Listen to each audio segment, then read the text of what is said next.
साथमा परम्पराको बहाको लागेछ नि गरेको छ। साथीहरू हामी देख्न सक्छौँ हाम्रो बागलुङ जिल्ला त्यो पनि गलकोट एउटा सस्पेन्सन ब्रिजको जिल्लै हो भनेर चिनिन्छ।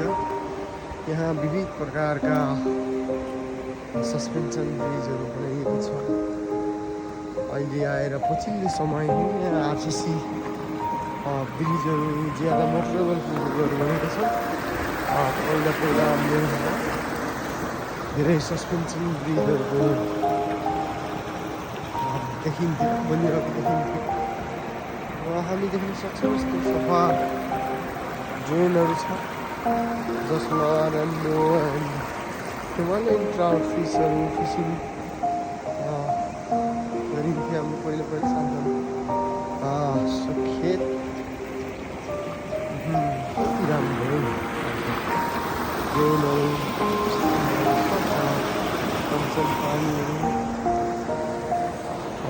रोपाइँ गर्नको लागि तयार छ। फेरि खोलाहरू नालाहरूलाई यस्तो मजाले दृश्य साथीहरू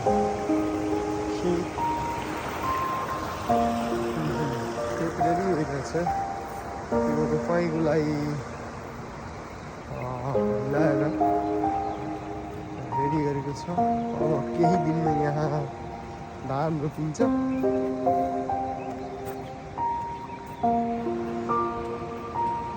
ड्रेनहरू एकदम क्लिन पानी बगिरहेको छ।